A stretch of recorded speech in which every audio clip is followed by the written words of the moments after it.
আসে না তো পুরোটা।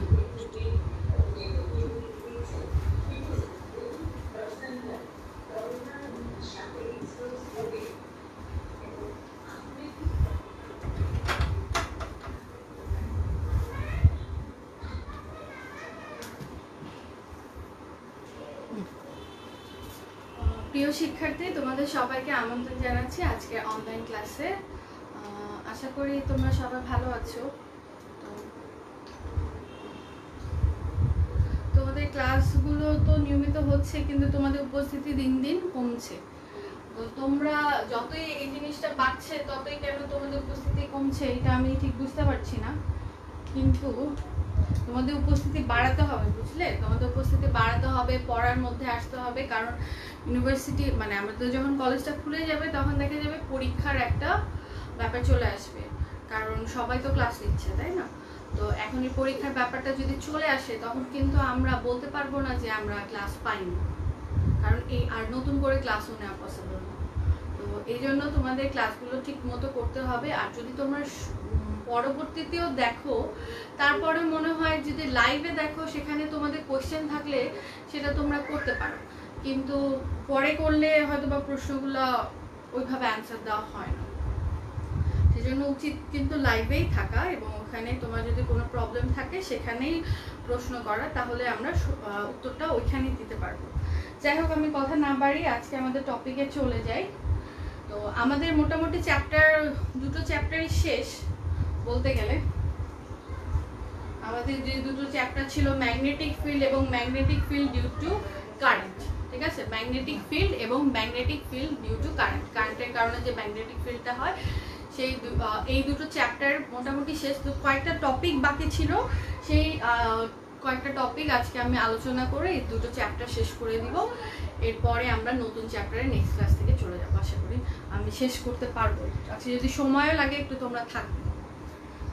আচ্ছা, আজকে প্রথম টপিকটা হচ্ছে আমাদের ডিসকভারি অফ ইলেকট্রন। এটা কিন্তু খুবই সিগনিফিকেন্ট একটা ইস্যু, কারণ ইলেকট্রন আবিষ্কার হওয়ার মানে ডিসকভারি অফ ইলেকট্রন আবিষ্কার হওয়ার আগ পর্যন্ত কিন্তু 1800 শতকে কিন্তু বিজ্ঞানীরা অনেকটা ধারণা করে নিয়েছে, তারা মোটামুটি অনেক কিছু আবিষ্কার করে ফেলেছে, এবং তাদের জানার তেমন কিছু বিজ্ঞানের আবিষ্কারের আর কি তেমন কিছু জায়গা নাই, এরকমই একটা ধারণা চলে এসেছিল।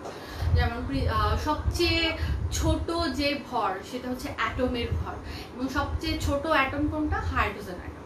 তো সেই হাইড্রোজেন অ্যাটমের ভরও সে সময় তারা আবিষ্কার করে ফেলেছিল। সেই হাইড্রোজেন অ্যাটমের ভরটা ছিল হচ্ছে তোমার 1.673 × 10⁻⁻27 কেজি, ঠিক আছে?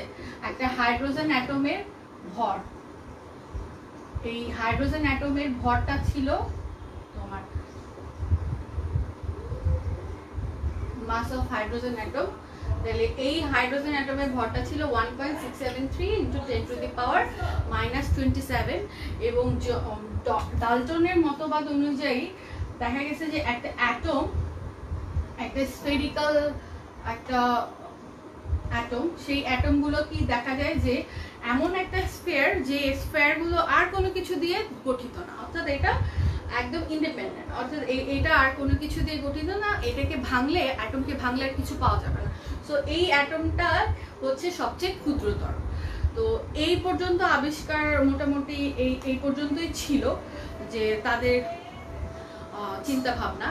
পরবর্তীতে দেখা গেছে যে বিজ্ঞান, আমরা জানি যে ইলেকট্রন আবিষ্কার করেছে কি? J Thomson. কে আবিষ্কার করেছে? J Thomson. বিজ্ঞানী জে থমসন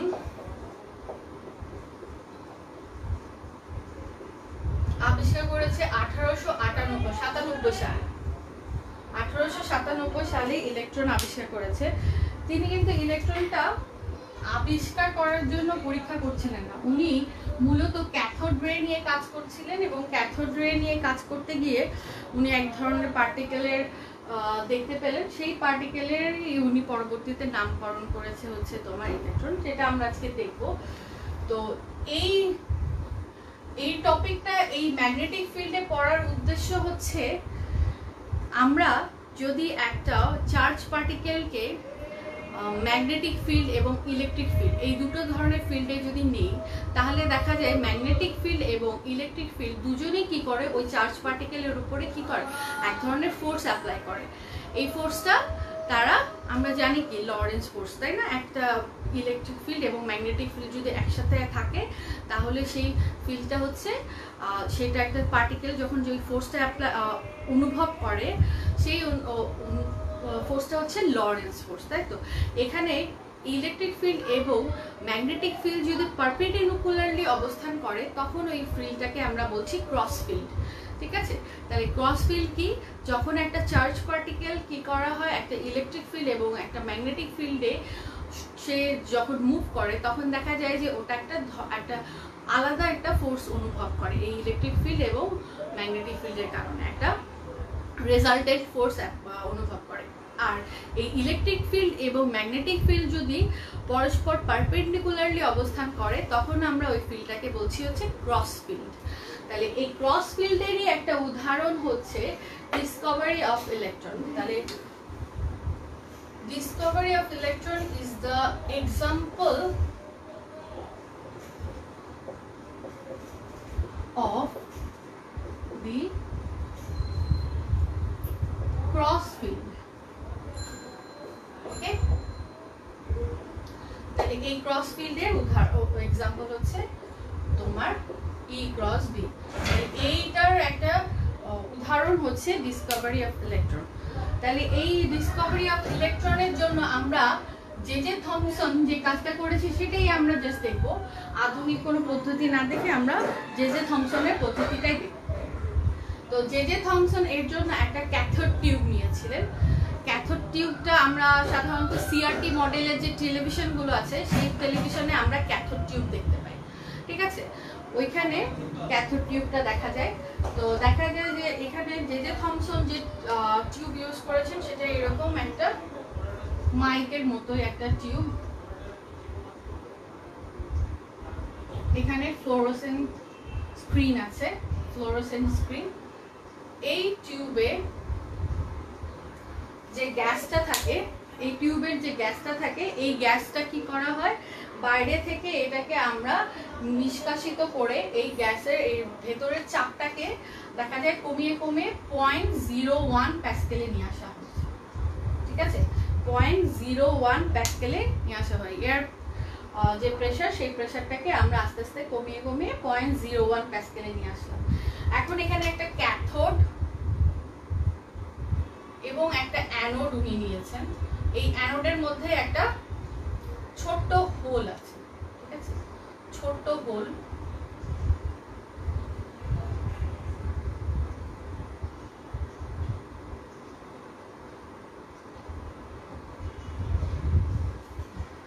আর এটা হচ্ছে ক্যাথোড। তাহলে এইটাকে বাইরে এক্সটার্নালি একটা ব্যাটারির সাহায্যে সংযুক্ত করে দেওয়া হয়েছে, ওকে? এখন এই ক্যাথোড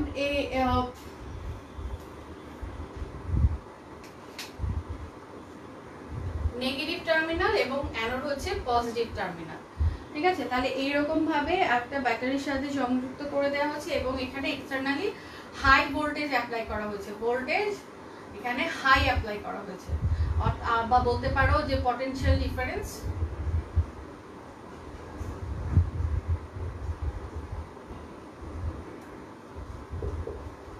সো হাই। এই পটেনশিয়াল ডিফারেন্সটা খুবই বেশি ছিল, ঠিক আছে?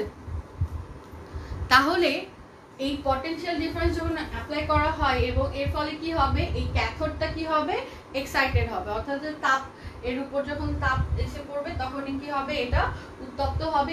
এখান থেকে একটা রশ্মি নির্গত হয়। এই রশ্মিগুলো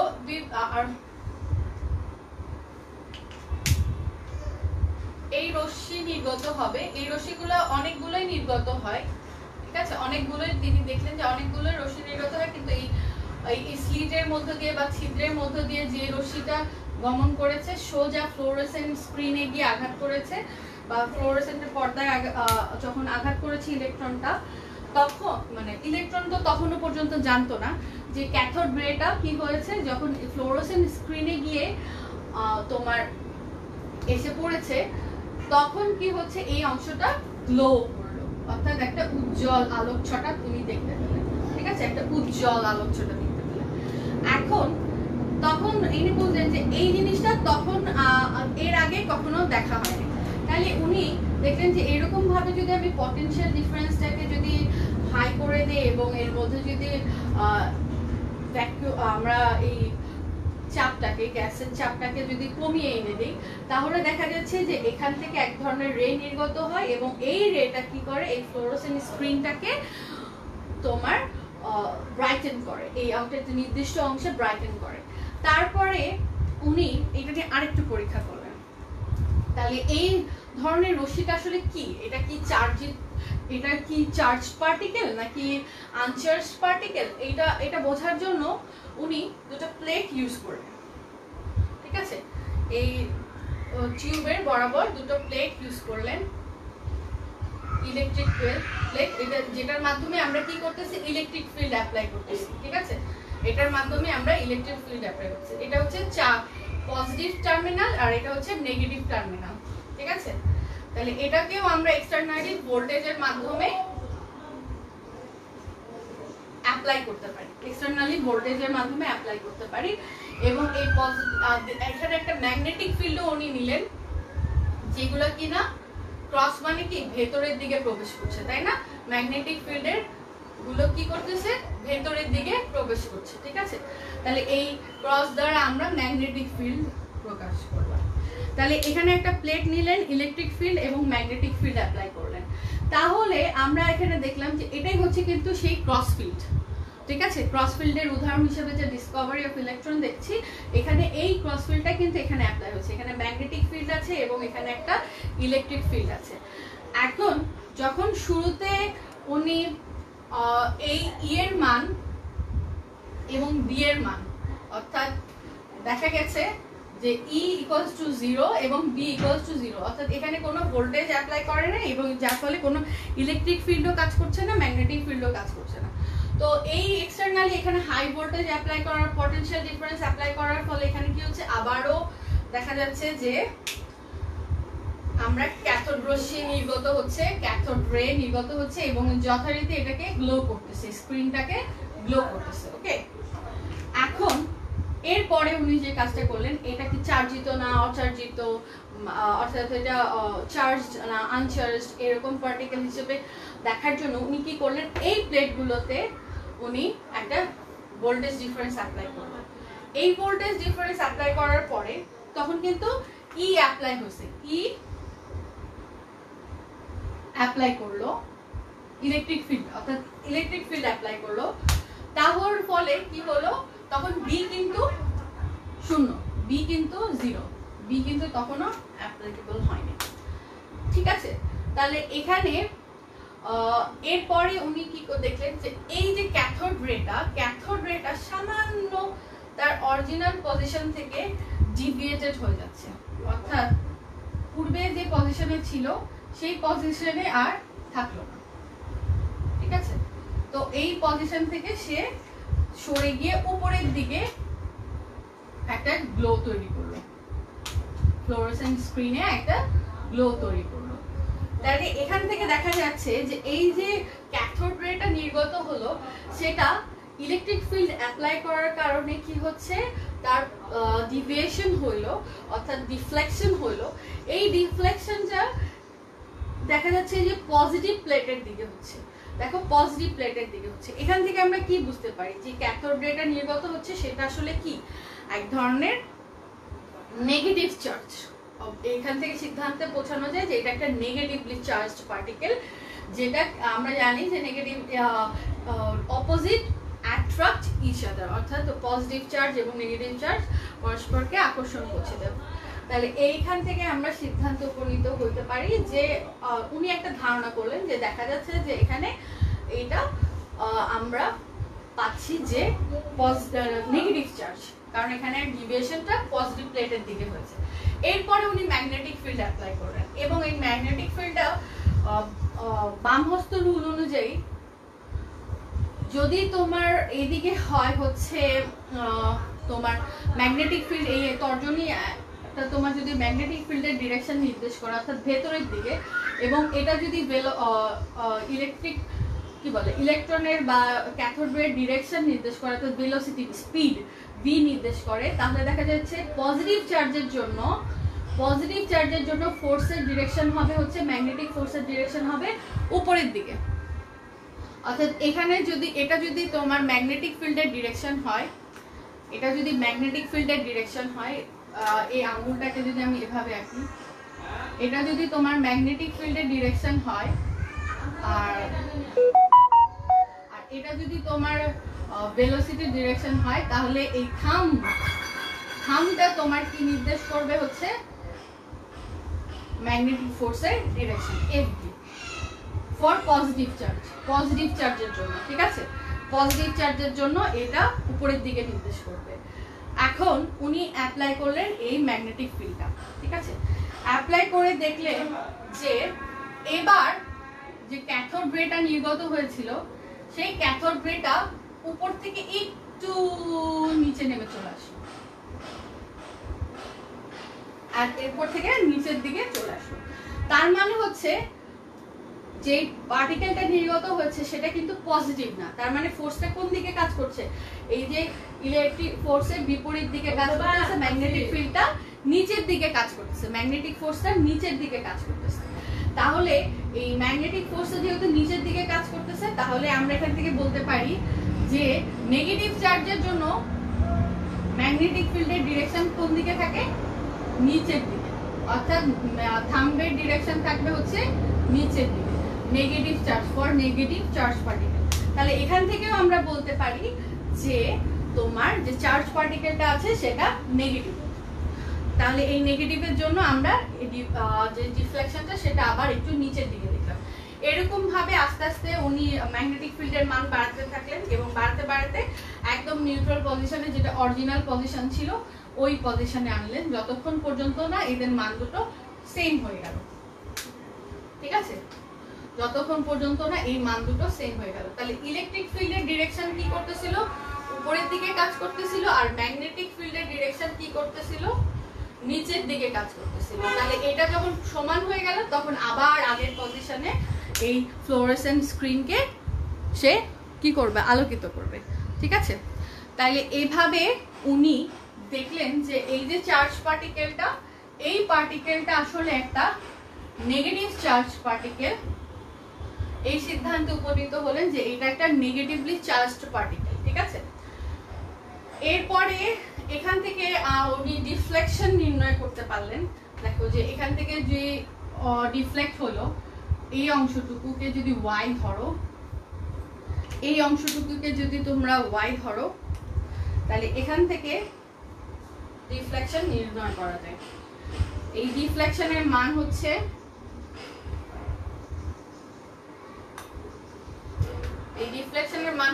y equals to q।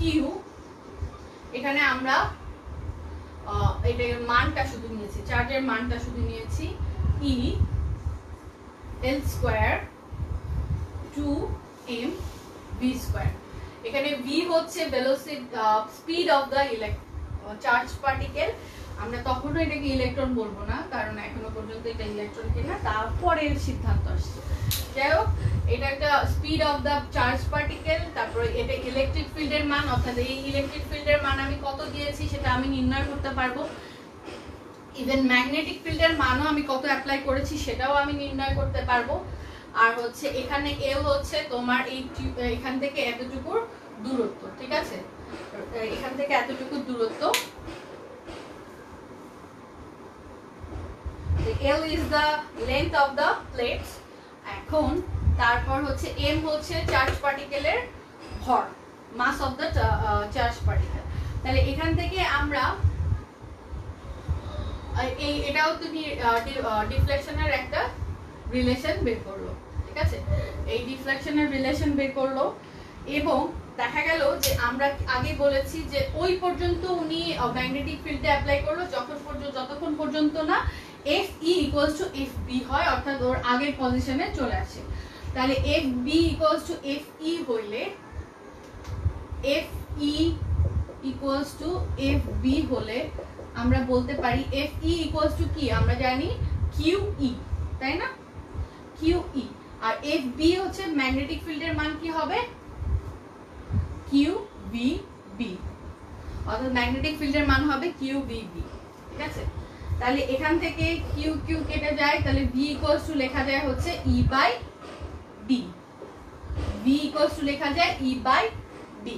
তাহলে এখান থেকে আমি ভি এর মান বের করতে পারি, অর্থাৎ speed of the particle charge. তাহলে এই চার্জের মান বের করতে পারি, কারণ আমি এই যে ইলেকট্রিক ফিল্ডের মান দিয়েছি এবং ম্যাগনেটিক ফিল্ডের মান দিয়েছি, উভয়ই আমাদের জানা। তাহলে এখান থেকে যদি আমি ভি বের করতে পারি, তাহলে এই ভি এর মান যদি আমি এখানে বসাই দিতে পারি, তাহলে দেখা যাবে যে ওয়াই এর মানও আমাদের বের করা সম্ভব। ঠিক আছে, এখন তাহলে এখানে উনি মেইনলি বের করেছিলেন হচ্ছে এখান থেকে এই এক্সপেরিমেন্ট থেকে ওনার উদ্দেশ্য ছিল কিউ বাই এম বের করা, এই কিউ বাই এম এর মান বের করা। কিউ বাই এম এর মান ছিল হচ্ছে তোমার B square L square divided by twice Y E. ঠিক আছে, এখানে ভি স্কোয়ারের মান তুমি বসাবা, ভি স্কোয়ারের মান ই স্কোয়ার বাই বি স্কোয়ার বসিয়ে এখানে তুমি এই সমীকরণে ভি স্কোয়ারের মানটা বসিয়ে দিবা। বসিয়ে দেওয়ার পরে তাহলে দেখা যাবে যে কিউ বাই এম কে যদি এই পাশে রেখে দাও, তাহলে পুরো সমীকরণে আমরা এভাবে কিউ বাই এম বের করতে পারি। এখানে আমাদের লেন্থ অফ দ্য প্লেট জানা, তারপরে বি স্কোয়ারের মানও জানা এবং ওয়াই এর মানও যদি আমরা বের করে ফেলতে পারি, তাহলে ইলেকট্রিক ফিল্ডের মান জানা। এই মান জানাগুলো মান দিয়ে আমরা কিউ বাই এম এর মান বের করা যায়। এই মানটা দেখা যায় যে ফর ইলেকট্রনের জন্য এটা 1.7588 into 10 to the power minus 11 coulomb per KG. ঠিক আছে, তাহলে এখান থেকে কিউ বাই এম এর যে উনি মান বের করেছিলেন সেই মানটা ছিল হচ্ছে 1.7588 into 10 to the power minus 11 coulomb per KG. তাহলে এখান থেকে উনি যে সিদ্ধান্ত উপনীত হলেন সেই সিদ্ধান্তগুলো হচ্ছে এরকম যে এই যে পার্টিকেলটা নির্গত হয়, এই পার্টিকেলটা কি হয়, একটা নেগেটিভলি চার্জ পার্টিকেল। ঠিক আছে, একটা নেগেটিভলি চার্জ পার্টিকেল এবং এইটার ভর হচ্ছে এতদিন পর্যন্ত জানা যে ভর, অ্যাটমের যে ভর 1.673 into 10 to the power minus 27 KG, তার থেকে কম। এবং পরবর্তীতে দেখা গেছে যে এই ইলেকট্রনের ভর পাওয়া গেছে কি 9.109 into 10 to the power minus 31 KG. তাহলে এখান থেকে উনি কি অবশ্য ধারণা বলেছিলেন যে যে ইলেকট্রনের ভর এটা অ্যাটমের ভর থেকে কম এবং এটার মান দেখা যাবে যে 1000 গুণ কম হচ্ছে অ্যাটমের ভরের থেকে 1000 গুণ কম। ঠিক আছে, 1000 গুণ কম ভর যে ভর পাওয়া যাবে সেই ভরের মানটা হচ্ছে উনি ধারণা করেছেন এটা 1000 গুণ কম এবং এটা নেগেটিভলি চার্জড পার্টিকেল।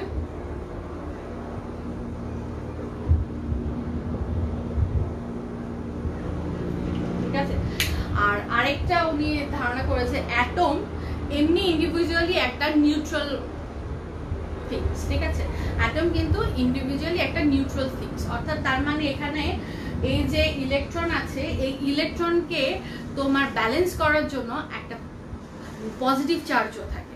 সেই পজিটিভ চার্জটা হচ্ছে আমরা পরবর্তীতে দেখেছি সেটা হচ্ছে তোমার প্রোটন। যদিও ওনার একটা এই ধারণা থেকে উনি অ্যাটম একটা নিউট্রাল অবস্থানে থাকে, এখানে একটা নেগেটিভ চার্জ পার্টিকেল আছে এবং একটা পজিটিভ চার্জ পার্টিকেল আছে যেটা কিনা এটাকে ব্যালেন্স করে। এইটার একটা মডেল তিনি দাঁড় করেছিলেন নিউক্লিয়াসের তোমার অ্যাটমিক মডেল। সেই মডেলটার নাম আমরা জানি কি প্লাম পুডিং মডেল। সেই মডেলটার নাম কি প্লাম পুডিং মডেল। আর আমরা অনেকটা বাংলা জানি তরমুজের মডেল। ঠিক আছে, বা দেখা যায় যে এখানে এই কিশমিশের মতো ইলেকট্রন গুলো কি করে ছড়ায় ছিটায় থাকে এবং এই যে বাকি যে তলে এটা ছড়ায় ছিটায় থাকে, সেই তলটা হচ্ছে প্রোটন। এই তলটা হচ্ছে প্রোটন, পজিটিভলি চার্জ, আর এটা হচ্ছে ইলেকট্রন। উনি এইরকম একটা অ্যাটমিক মডেলের ধারণা দেন, পরবর্তীতে এই মডেলটা চেঞ্জ হয়ে যায়। তারই স্টুডেন্ট রাদারফোর্ড পরবর্তীতে দেখায় যে তোমার আলফা পার্টিকেল স্ক্যাটারিং এর মাধ্যমে দেখায় যে এই যে প্রোটনটা আসলে এইরকম ছড়িয়ে থাকে না, ঠিক আছে, এরকম তলের মতো ছড়িয়ে থাকে না, বরঞ্চ একটা অ্যাটমের কি করা হয়, অ্যাটমের মধ্যে একটা নির্দিষ্ট অংশে পুঞ্জীভূত থাকে এবং এখানেই সেই পজিটিভ চার্জটা ওই নিউক্লিয়াসের মধ্যে আবদ্ধ থাকে, ঠিক আছে। তাহলে এইভাবে দেখা যায় যে এইভাবে আমাদের খুব সুন্দরভাবে আমরা দেখলাম যে কিভাবে ইলেকট্রন আবিষ্কার হলো, এবং এই ইলেকট্রন আবিষ্কার হওয়ার পরে কিন্তু যুগান্তকারী চেঞ্জ এসে গেছে। কারণ এতদিন পর্যন্ত তো ধারণা করা হতো যে অ্যাটমটাই হচ্ছে, হাইড্রোজেন অ্যাটমই হচ্ছে সবচেয়ে ছোট আমাদের ভর, সেখান থেকে আমরা চলে আসলাম হচ্ছে ইলেকট্রন কনসেপ্টে, যেখানে ইলেকট্রন হচ্ছে সবচেয়ে ছোট ভর। তারপরে এইখান থেকে আরো অনেক কিছু আবিষ্কার, নতুন একটা বিজ্ঞানের একটা নতুন যুগের সৃষ্টি হলো, যেখান থেকে আমরা কোয়ান্টাম মেকানিক্স দেখলাম। তো যাই হোক, আমরা নতুন একটা জগতে আবিষ্কার করতে পারলাম এবং বিজ্ঞানের একটা নতুন জগৎ হচ্ছে 19 শতকে দেখলাম, ঠিক আছে। তারপরে টপিকটা হচ্ছে আমাদের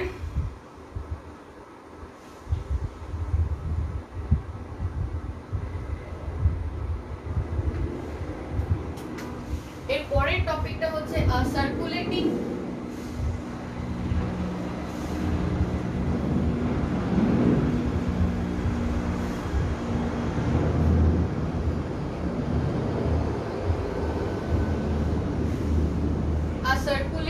চার্জ পার্টিকেল। টপিকটা থেকে দেখা যাচ্ছে যে কি হচ্ছে, একটা চার্জ হচ্ছে কি সার্কুলেট করছে, এই সার্কুলেটিং চার্জ পার্টিকেলটা আসলে কেমন হয় সেটা আমরা দেখব। এখন এর জন্য আমরা একটা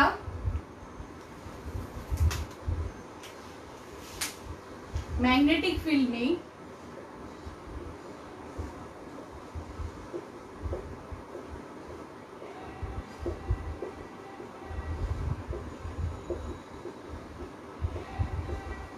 এই ক্রস দিয়ে আমরা কি বুঝতেছি যে এটা কি হচ্ছে, ভেতরের দিকে ম্যাগনেটিক ফিল্ডের ডিরেকশনটা কি ইনটু দা প্লেন, অর্থাৎ হচ্ছে ভেতরের দিকে। তাহলে এখানে যদি একটা ম্যাগনেটিক, এরকম একটা ম্যাগনেটিক ফিল্ড যদি থাকে যার ডিরেকশন হচ্ছে ইনটু দা ফিল্ড, দেন এখানে যদি একটা চার্জ পার্টিকেল থাকে, সেই চার্জ পার্টিকেলটার ভেলোসিটি যদি এদিকে থাকে, তাহলে আমরা বাম হস্ত নিয়ম অনুযায়ী দেখি যদি এরকম ভাবে থাকে তাহলে কি হবে, এটা হচ্ছে ম্যাগনেটিক ফিল্ডের দিকে, একটু আগে দেখলাম তো ভেতরের দিকে, এবং এটা হচ্ছে ভেলোসিটির ডিরেকশন। আর তাহলে ফোর্সের ডিরেকশন কোন দিকে হবে, উপরের দিকে। তাহলে ম্যাগনেটিক ফোর্সের ডিরেকশন আমরা পাবো হচ্ছে উপরের দিকে, এফপি। তাহলে উপরের দিকে আমরা পাবো হচ্ছে ম্যাগনেটিক ফিল্ডের ডিরেকশন। তাহলে এই যে ম্যাগনেটিক ফিল্ডের ডিরেকশনটা উপরের দিকে হওয়ার জন্য এই চার্জ পার্টিকেলটা দেখা যাবে যে আর এভাবে সরলরৈখিক ভাবে থাকবে না, সেটা কি হবে, এরকম ভাবে তার ডিরেকশন চেঞ্জ করে ফেলবো। তারপরে এখন তাহলে নতুন ডিরেকশন পেলাম হচ্ছে আমরা এইদিকে। তাহলে এটার দেখা যাচ্ছে ভেলোসিটির সাথে এই যে ম্যাগনেটিক ফিল্ড ডিরেকশনটা কি আসলে পারপেন্ডিকুলারলি আছে, তাই না? তো এই পারপেন্ডিকুলারলি অবস্থান করছে। এখন এই ভেলোসিটি যখন এদিকে আসতেছে তখন কি হচ্ছে, আবার আমরা ফোর্সের ডিরেকশন পাচ্ছি এদিকে লম্ব বরাবর। তখন এই ফোর্সের কারণে কি হচ্ছে, আবার কি হচ্ছে, ফিল্ডের ডিরেকশন, আবার স্পিডের ডিরেকশনটা কি হবে, চেঞ্জ হয়ে যাবে। অর্থাৎ এখানে স্পিডটা কিন্তু একই থাকবে, কনস্ট্যান্ট স্পিড।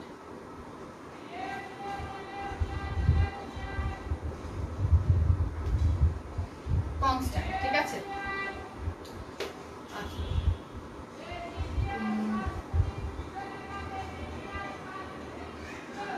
চার্জ পার্টিকেলের স্পিড, বলতে পারো চার্জ পার্টিকেলের স্পিড উইল বি কনস্ট্যান্ট, ঠিক আছে। তাহলে এই স্পিডের মানটা কিন্তু কনস্ট্যান্ট থাকবে, কিন্তু তার ডিরেকশনটা কিন্তু চেঞ্জ হয়ে যাচ্ছে। এখন এখানে কি হচ্ছে, পরবর্তী ডিরেকশন আমি পেলাম এখানে, তাহলে এখন আমরা দেখতে পাচ্ছি যে এটার ফোর্সের ডিরেকশন হচ্ছে আবার এদিকে।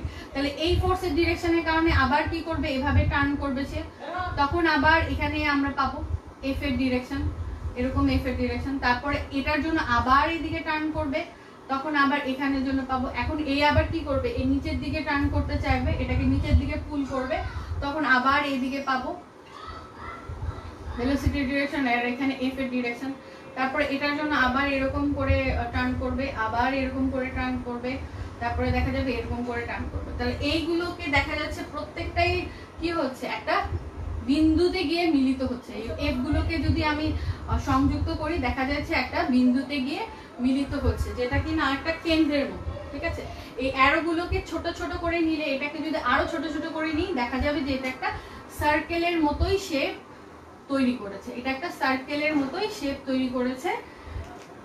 তাহলে এইখানে আমরা দেখতে পেলাম যে এভাবে একটা ম্যাগনেটিক ফিল্ডে যদি একটা কনস্ট্যান্ট স্পিডে একটা চার্জ যদি মুভিং অবস্থায় থাকে, তখন দেখা যায় যে ম্যাগনেটিক ফিল্ডের ফোর্সের কারণে আমরা এর ডিরেকশনটা চেঞ্জ হয়, এবং এই ডিরেকশনটা চেঞ্জ হয়ে কি হয়, একটা সার্কুলার পাথ তৈরি করে। ঠিক আছে, একটা সার্কুলার পাথ তৈরি করে, এবং এই যে ফোর্সটা, ম্যাগনেটিক ফোর্সটা একটা কেন্দ্রে গিয়ে মানে মনে হয় যে কেন্দ্র থেকে এটা আসছে।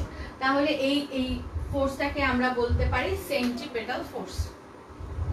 এই ফোর্সটাকে আমরা বলতে পারি সেন্ট্রিপেটাল ফোর্স।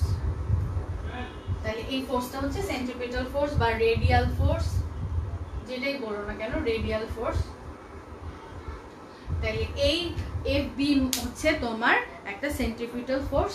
যেমন ধরো এটা একটা রশিকে যদি তুমি রশিতে একটা রশির আগায় যদি একটা ইট নাও, সেটাকে যদি এরকম করে হাতের আঙ্গুলের সাথে পেঁচিয়ে ঘোরাতে থাকো, তাহলে দেখা যাবে যে একটা কি হয়, কেন্দ্রমুখী বল দ্বারা কি হয়, রশিটা কি হচ্ছে, যতক্ষণ পর্যন্ত কেন্দ্রমুখী বলটা থাকে ততক্ষণ পর্যন্ত কি হয়, যে ঘুরতে থাকে, ঘুরতে থাকে। তাহলে এইরকম ভাবে সেম ওয়েতে চার্জ পার্টিকেলটা কি হবে, ম্যাগনেটিক ফিল্ডে এরকম ঘুরতে থাকবে। তাহলে এখান থেকে আমরা দেখতে পাবো যে এই রেডিয়াল ফোর্স আমরা জানি কি, নিউটনের দ্বিতীয় সূত্র অনুযায়ী কি F = ma, তাই না? যে এই সেন্ট্রিফিউগাল ফোর্স যেটা বলি, এই সেন্ট্রিফিউগাল ফোর্সটা আসলে কি FB, তাই তো? এই সেন্ট্রিফিউগাল ফোর্সটা আসলে সেন্ট্রিফিউগাল বা বলো বা সেন্ট্রিপেটাল বলো, যেটাই বলো না কেন, এই সেন্ট্রিপেটাল ফোর্সটা হচ্ছে কি FB। ঠিক আছে, এই FB = ma। তাহলে FB এর মান হচ্ছে কি QVB, যদি এটা পারপেন্ডিকুলারলি থাকে। যদি V এবং B পারপেন্ডিকুলারলি থাকে তাহলে আমরা এটাকে QVB বলতে পারি। তার মানে sin 90 এর মান কি 1। তাহলে MA, এখানে MA হচ্ছে কি সেন্ট্রিপেটাল অ্যাক্সেলারেশন, অর্থাৎ এই কেন্দ্রমুখী ত্বরণ। তাহলে এই আমরা কেন্দ্রমুখী ত্বরণের মান জানি কি v²/r। তাহলে এখান থেকে r এর মান আমরা বের করে ফেলতে পারি, r এর মান আমরা বের করে ফেলি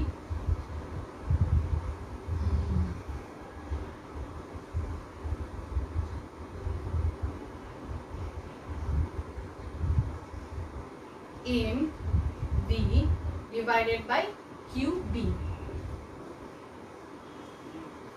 r এর মান যেটা পেলাম সেটা হচ্ছে কি mv/qb। এখান থেকে v কেটে গেল, একটা v থাকবে, তাহলে mv/qb।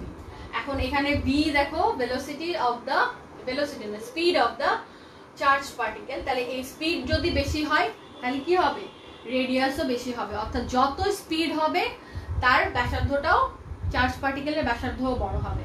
আর যদি স্পিড স্লো হয়, অর্থাৎ কম হয়, অর্থাৎ স্লো হয়, সেক্ষেত্রে ব্যাসার্ধটা কমে আসবে।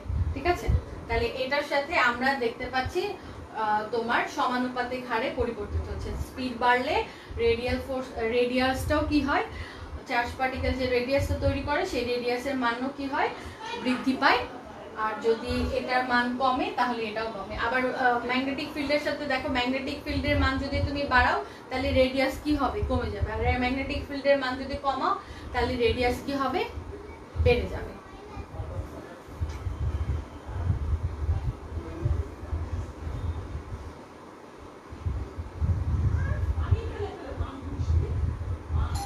তাহলে এখান থেকে আমরা r এর মান বের করতে পারি হচ্ছে mv/qb বা বি এর মান বের করতে পারি হচ্ছে Q B R by M, Q B by R M. এখন এখান থেকে আমরা তোমার ওমেগার মানও বের করতে পারি। আমরা জানি কি বি ইকুয়ালস টু ওমেগা আর, এটা তো আমরা জানি। তাহলে ওমেগা ইকুয়ালস টু কি হবে,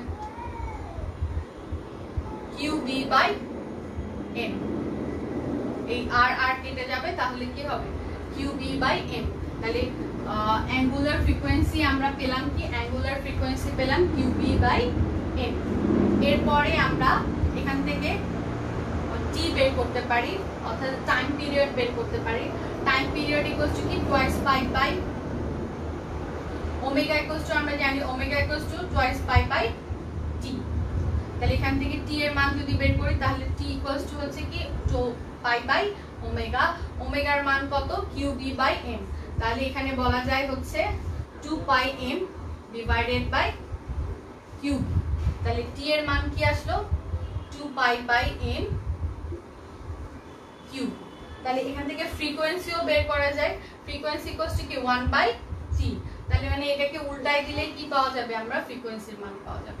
তাহলে ফ্রিকোয়েন্সি ইকুয়ালস টু কি হবে Q B by 2 pi M. তাহলে দেখো যে আর এবং আর এর মান বি এর উপর ডিপেন্ড করতেছে, বি এর মানও আর এর উপর ডিপেন্ড করতেছে, কিন্তু অ্যাঙ্গুলার ফ্রিকোয়েন্সি আর আর বি এর উপর ডিপেন্ড করছে না। ঠিক আছে, অ্যাঙ্গুলার ভেলোসিটির মান কি হচ্ছে আর এবং বি এর উপর ডিপেন্ড করছে না। তারপর টাইম পিরিয়ডের মানও কি আর এবং বি এর উপর ডিপেন্ড করতেছে না। তারপর ফ্রিকোয়েন্সিরও মানও কিন্তু আর এবং বি এর উপর ডিপেন্ড করতেছে না। তাহলে স্পিডের উপরে, অর্থাৎ চার্জ পার্টিকেলের স্পিড যতই হোক না কেন তার উপরে কি হচ্ছে আমাদের এই তোমার কি নির্ভর করছে না, চার্জ পার্টিকেলটার ভেলোসিটি এবং রেডিয়াসের উপরে তোমার ফ্রিকোয়েন্সি একই থাকবে। টাইম পিরিয়ড যতই হোক না কেন, ব্যাসার্ধ যাই হোক না কেন, ভেলোসিটি স্পিড যাই হোক না কেন, সেখান থেকে আমরা যদি বি এর মান জানি এবং ভরের মান জানি, সেখান থেকে আমরা টি এর মান বের করতে পারি, অ্যাঙ্গুলার ভেলোসিটির মান বের করতে পারি, ফ্রিকোয়েন্সির মানও বের করে ফেলতে পারি। তাহলে এখান থেকে দেখা যায় যে এগুলোর উপরে একটা সার্কুলেটিং চার্জের time period, frequency, angular velocity এগুলো ডিপেন্ড করে না, কিন্তু রেডিয়াস কিন্তু স্পিডের উপরে ডিপেন্ড করে। রেডিয়াস কিন্তু স্পিডের উপরে ডিপেন্ড করে।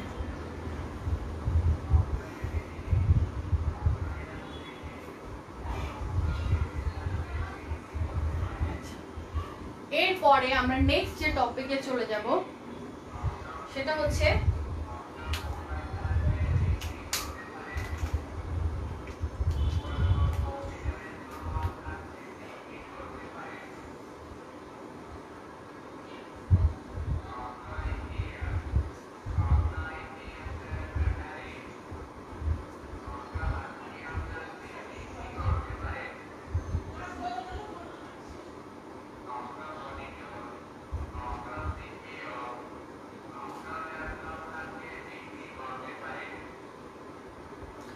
এই যে একটা চার্জ পার্টিকেলে যে চেহারাটা কেমন হয়, একটা গ্যাস চেম্বারে যখন একটা চার্জ পার্টিকেল ঢুকানো হয় সেখানে দেখা যায় যে এটার চেহারাটা অনেকটা এরকম হয়।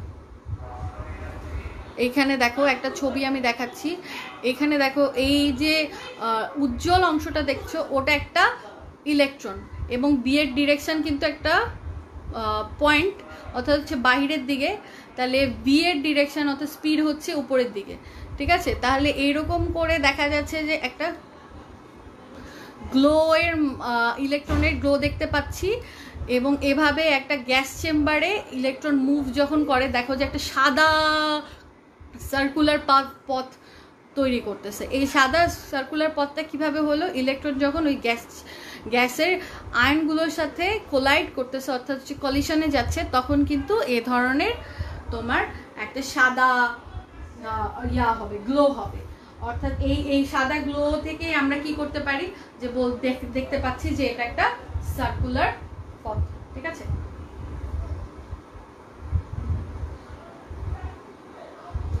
আচ্ছা এরপরে যে টপিকটা যাচ্ছি সেটা হচ্ছে আমাদের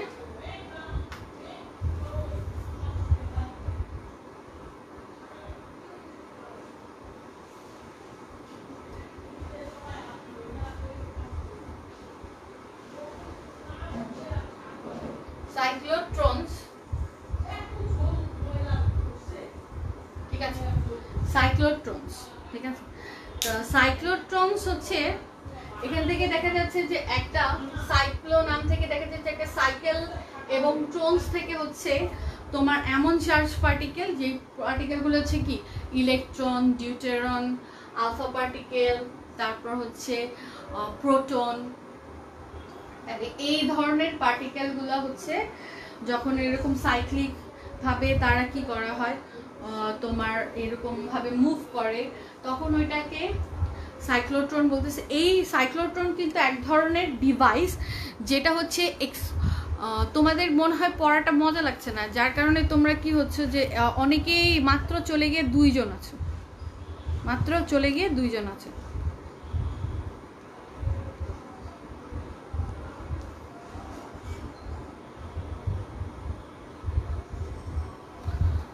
খুবই হতাশাজনক, যাই হোক কিছু বলবো না।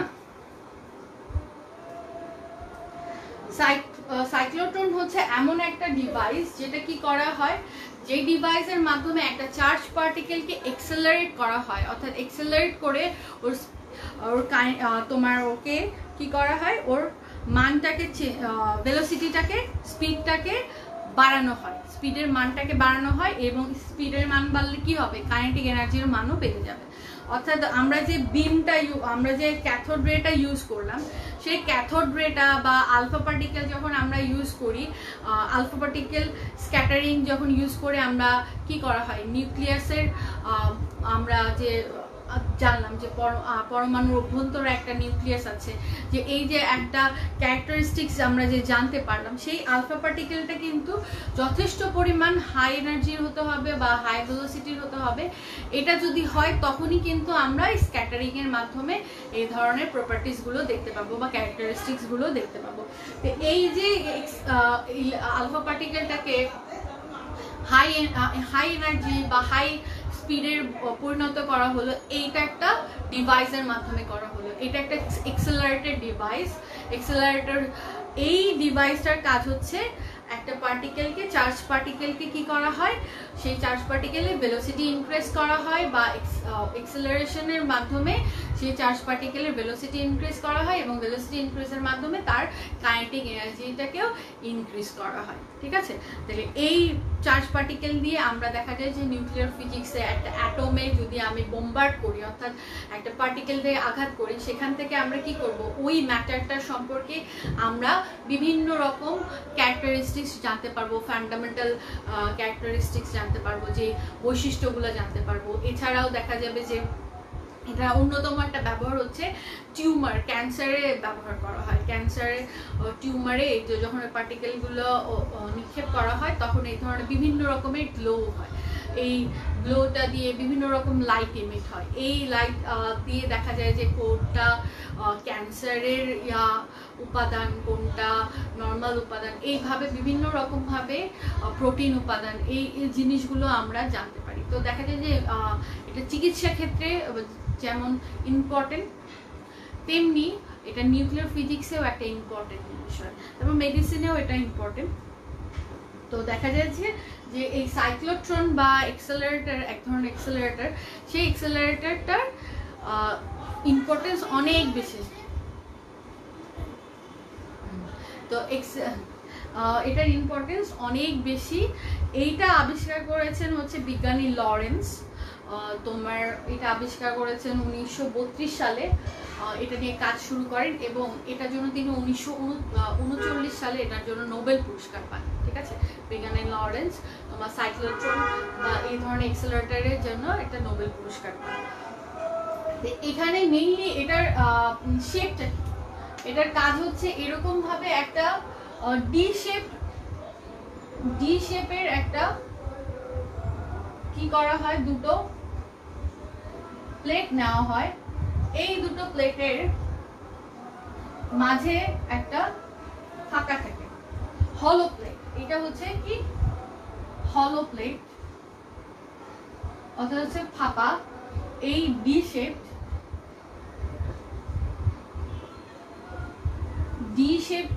হলো প্লেট নেওয়া হয়, সেই প্লেটের ডি শেপড হলো প্লেট নেওয়া হয় এবং এই শেপ দুটোর মাঝখানে কি হচ্ছে তোমার একটা ফাঁকা থাকে। এই ফাঁকার মাধ্যমে এখানে কি করা হয়, একটা এক্সটার্নাল পটেনশিয়াল ডিফারেন্স অ্যাপ্লাই করা হয় বা ইলেকট্রিক সোর্স অ্যাপ্লাই করা হয়। সেই ইলেকট্রিক সোর্সটা থাকে হচ্ছে অসিলেটর, অর্থাৎ ওই অসিলেটিং একটা ইলেকট্রিক সোর্স ইউজ করা হয় বা পটেনশিয়াল ডিফারেন্স ইউজ করা হয়। অর্থাৎ হচ্ছে এটা কি হয়, সময়ের সাথে সাথে দিক পরিবর্তন করে, অর্থাৎ হচ্ছে এটা সময়ের সাথে সাথে দিক পরিবর্তন করছে। একটা সময় যদি পজিটিভ থাকে আর একটা সময় নেগেটিভ হয়ে যাবে, আবার পজিটিভ আবার নেগেটিভ, এরকম করে চেঞ্জ হতে থাকবে। অর্থাৎ যদি তুমি এই প্লেটটা এখন পজিটিভ হয়, তাহলে এটা যদি পজিটিভ হয় কিছুক্ষণ টাইম পরে ব্যবধানে এটা যদি নেগেটিভ হয় কিছুক্ষণ টাইম পরে ব্যবধানে দেখা যাবে এটা পজিটিভ হয়ে যাবে, এটা নেগেটিভ হয়ে যাবে। একটা সাইড এই এসে আবার এই পজিশনে এসে কি আবার নেগেটিভ হয়ে যাবে আর এটা পজিটিভ হয়ে যাবে, তাহলে এই টার্মিনালটা আবার উল্টায় যাবে। ঠিক আছে, তাহলে অসিলেটরের কাজ হচ্ছে এরকম ভাবে কন্টিনিউয়াসলি চেঞ্জ করা। দেখা যায় যে এই ধরনের অসিলেটর যেটা আমরা ইউজ করি সেই অসিলেটরটা 10 to the power 6 কিলো মানে হার্টজ। ঠিক আছে, 10 to the power 6 হার্টজ, অর্থাৎ হচ্ছে 1 সেকেন্ডে 10 to the power 6 পরিমাণ চেঞ্জ হতে পারে, 1 সেকেন্ডে 10 to the power 6 পরিমাণ চেঞ্জ হতে পারে। তাহলে এই ধরনের একটা যদি পটেনশিয়াল ডিফারেন্স আমরা ইউজ করি অসিলেটরের মাধ্যমে, তাহলে দেখা যায় যে এখানে একটা ইলেকট্রিক ফিল্ড তৈরি হয়। এই ফাঁকা জায়গাটাতে একটা ইলেকট্রিক ফিল্ড তৈরি হয়। ইলেকট্রিক ফিল্ডের ডিরেকশন যদি এরকম হয়, এদিকে হয়, অর্থাৎ হচ্ছে এরকম দুটো ফাঁকা জায়গার মধ্যে যদি আমরা ইলেকট্রিক ফিল্ড নিই, সেটার ডিরেকশন যদি হয় এরকম, তাহলে ফোর্সের যে চার্জ পার্টিকেল আসবে সেই চার্জ পার্টিকেলটা থাকে কি সোর্স এখানে থাকে, এখানে এস, এখান থেকে আমরা সেই চার্জ পার্টিকেলটাকে ইমিট করি। যে চার্জ পার্টিকেলটার আমরা কি করি স্পিড বাড়াতে চাইবো, সেই চার্জ পার্টিকেলটাকে কি করা হয় এখান থেকে ইমিট করা হয়, অর্থাৎ সোর্সটাকে এখানে রাখা হয়। ঠিক আছে, তাহলে এরপরে কি করা হয়, এই যে সিস্টেমটাকে এখানে একটা ম্যাগনেটিক ফিল্ড অ্যাপ্লাই করা হয়, এখানে একটা ম্যাগনেটিক ফিল্ড অ্যাপ্লাই করা হয়। দেখো এই দুটো হচ্ছে ম্যাগনেটিক ফিল্ড বার। ঠিক আছে, এটা যদি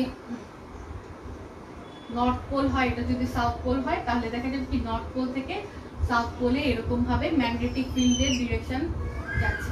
ঠিক আছে, ম্যাগনেটিক ফিল্ডের ডিরেকশন এভাবে নিচ থেকে উপরে যাচ্ছে। তাহলে এখানে কি করা হয়, ডি শেপের দুটো হলো প্লেট নেওয়া হয়, এই প্লেটের মাঝখানে কি করা হয়, দুটো একটা অসিলেটর ইলেকট্রিক সোর্সের মাধ্যমে সংযুক্ত করা হয় এবং এর মাঝখানে যে ফাঁকা অংশে সেখানে একটা ইলেকট্রিক ফিল্ড তৈরি হয়ে যায় এবং এই ফাঁকা অংশে কি থাকে, সোর্স থাকে। ঠিক আছে, যেই সোর্সের মাধ্যমে আমরা চার্জ পার্টিকেলটাকে আমরা ওখান থেকে এর এক্সেলারেশন করিয়ে এর ভেলোসিটির মান আমরা বৃদ্ধি করব। ঠিক আছে, এবং এই পুরো সিস্টেমটার উপরে নিচে আমরা দেখা যাচ্ছে যে একটা ম্যাগনেটিক ফিল্ড নিচ্ছি। এই দেখো উপরে এস আমি এরকম করে নিয়ে দিলাম, দেখো এরকম করে,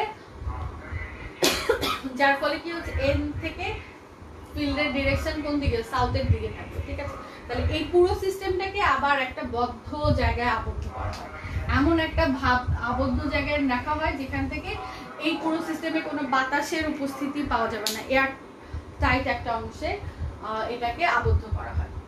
তাহলে এরকম ভাবে একটা সাইক্লোট্রন তৈরি করা হয়। সাইক্লোট্রনের এখন ডিসক্রিপশন আমরা দেখলাম। তাহলে এখানে কি হয়, দুটো ডি শেপ, এই জন্য এটাকে বলা হয় ডিজ, ডি শেপ এটাকে বলা হয়েছে ডিজ। ঠিক আছে, ডিজ, এরকম দুটো ডিজ প্লেট নিলাম, সেই প্লেটকে এক্সটার্নালি সোর্স অসিলেটর মাধ্যমে কি করা হচ্ছে, সংযুক্ত করা হচ্ছে। এখানে পটেনশিয়াল ডিফারেন্স দেওয়া হচ্ছে এই দুটো প্লেটের মাঝখানে। ঠিক আছে, তারপরে ইলেকট্রোম্যাগনেটিক ফিল্ড দেওয়া হচ্ছে। এখন যখন তুমি এই পটেনশিয়াল ডিফারেন্স অ্যাপ্লাই করবা তখন এই মাঝখানের অংশে যখন ইলেকট্রিক ফিল্ড আসবে তখন ইলেকট্রিক ফিল্ডের ডিরেকশন যদি এটা পজিটিভ প্লেট হয় আর এটা নেগেটিভ প্লেট হয়, অর্থাৎ ডি এর এইটা হচ্ছে পজিটিভ আর এটা হচ্ছে নেগেটিভ, তখন কি হবে যে এই যে চার্জ পার্টিকেলটা কি হচ্ছে, সে ফোর্সটা তোমার ইলেকট্রিক ফিল্ডের দিকে একটা ফোর্স পাবে। সেই ফোর্সটা কি এফ ই, সেই ফোর্সটা কি এফ ই, অর্থাৎ হচ্ছে এই এফ ইটা কি হচ্ছে, তাকে এই চার্জ পার্টিকেলটাকে এক্সেলারেট করতেছে, অর্থাৎ ফোর্সটা কি করতেছে, চার্জ পার্টিকেলটাকে এক্সেলারেট করছে। তাহলে এইখান থেকে চার্জ পার্টিকেলটা আস্তে আস্তে এক্সেলারেট হয়ে আস্তে আস্তে সামনের দিকে এই প্লেট পর্যন্ত যাবে, এই ডি প্লেট পর্যন্ত যাবে। নেক্সট এটাকে যদি D1 ধরো, এটাকে D2, ঠিক আছে, তাহলে D2 প্লেটে যাবে। এখন D2 প্লেটটা হলো প্লেট হওয়ার কারণে এর মধ্যে কি হচ্ছে, আমরা চার্জ পার্টিকেলটা আর এক্সেলারেট হবে না, অর্থাৎ এখানে ইলেকট্রিক ফিল্ড আর সামনের দিকে পাওয়া যাবে না, ঠিক আছে। ইলেকট্রিক ফিল্ড শুধু এই মাঝের এই অংশটুকু, এই ফাঁকা অংশটুকুর মধ্যেই থাকবে, এই অংশটুকুর মধ্যে ইলেকট্রিক ফিল্ড কাজ করবে না। কিন্তু এখন চার্জ পার্টিকেলের এক্সেলারেশন তো বন্ধ হয়ে গেছে, কিন্তু ওকে থেমে থাকবে, থেমে থাকবে না, কারণ এখানে কি হচ্ছে, একটা ম্যাগনেটিক ফিল্ড অ্যাপ্লাই করা হচ্ছে। দেখো এখানে একটা ম্যাগনেটিক ফিল্ড যে অ্যাপ্লাই করা হচ্ছে, এই ম্যাগনেটিক ফিল্ডটা যদি ধরে নেই আউট অফ দ্য প্লেন হয়, অর্থাৎ হচ্ছে প্লেন থেকে বা এইদিকে বের হয়ে আসতেছে, তখন কি হবে, এটা কি হবে, একটা আমরা একটু আগেই দেখলাম, একটু আগে যে টপিকটা দেখলাম, এক circulating charge in a magnetic field. তাহলে এখানে কি করবে, ম্যাগনেটিক ফিল্ডে যদি একটা চার্জ থাকে, সেই চার্জ যদি স্পিড থাকে কনস্ট্যান্ট, তাহলে সে কি করে, ম্যাগনেটিক ফিল্ডে তার ডিরেকশনটা চেঞ্জ হয়। তাহলে এই ম্যাগনেটিক ফিল্ডের মাধ্যমে তার ডিরেকশনটা চেঞ্জ হবে, এই চেঞ্জ হতে হতে সে আস্তে আস্তে একটা সময় পরে আবার এখানে চলে আসবে, চলে আসার পরে ডি থেকে এসে D2 থেকে বের হয়ে আবার কি হচ্ছে D1 এর দিকে যখন যাবে, তখন কিন্তু এই যে তুমি এক্সটার্নালি ভোল্ট পটেনশিয়াল ডিফারেন্স যেটা ইউজ করেছো, এখানে যে এই পটেনশিয়াল ডিফারেন্সটা কি করবে, ওকে একটা বাড়তি এনার্জি দিবে, ঠিক আছে, অর্থাৎ একটা ভেলোসিটি সে দিবে। এই ভেলোসিটিটার কারণে কি হবে, এই এক্সেলারেটেড হয়ে কি হবে, সামনের দিকে আগায় যাবে। এখন যখন এই পজিশন থেকে এই পজিশনে আসছে, তখন অসিলেটর কি হয়, অটোমেটিক আবার এই পজিটিভ থেকে এই যে নেগেটিভ ছিল, এই নেগেটিভটা কি হয়ে যাবে, পজিটিভ হয়ে যাবে, আবার এখান থেকে নেগেটিভ হয়ে যাবে, কারণ চার্জ কি পজিটিভ থেকে নেগেটিভের দিকে অগ্রসর হচ্ছে। তাহলে দেখো এখানে কি হলো, প্রথমে পজিটিভ থেকে চার্জ এক্সেলারেট হয়ে D2 তে প্রবেশ করলো, D2 তে গিয়ে কি ইলেকট্রিক ফিল্ড থাকে, তখন তার কিন্তু তার কি হচ্ছে, ডিরেকশনে চেঞ্জ হচ্ছে, যে স্পিড ছিল, যে স্পিডে এটা প্রবেশ করেছিল v, সেই vটা কি হচ্ছে তোমার ডিরেকশন চেঞ্জ করে আবার এখানে আসলো। এই সময়ের মধ্যে দেখা যায় যে এই অসিলেটরটা তার ডিরেকশন চেঞ্জ করে ফেলেছে, তখন এই প্লেটের এই অংশের ডিরেকশন হয়ে গেছে পজিটিভ আর এখন হয়ে গেছে নেগেটিভ। তখন এটা কি হচ্ছে, এই দিকে যখন D1 এ প্রবেশ করবে, এখানে যখন এক্সটার্নালি অসিলেটরের মাধ্যমে তুমি পটেনশিয়াল ডিফারেন্স দিয়েছো, তখন এই পটেনশিয়াল ডিফারেন্সটা কি করবে, এই চার্জটাকে কি করবে, বাড়তি এনার্জি দিবে। এই বাড়তি এনার্জির কারণে কি হবে, এর ভেলোসিটিটা বেড়ে যাবে, অর্থাৎ এখানে যদি v হয়, এখানে যদি এটা যদি দেয়া হয়, এখানে হয়ে যাবে 2v, এখানে হয়ে যাবে এটা 2v, ঠিক আছে, ধরে নিলাম এটা দ্বিগুণ হয়ে গেল। এখন আমরা একটু আগে একটা রিলেশন দেখেছিলাম r ইকুয়ালস টু r এর রিলেশন,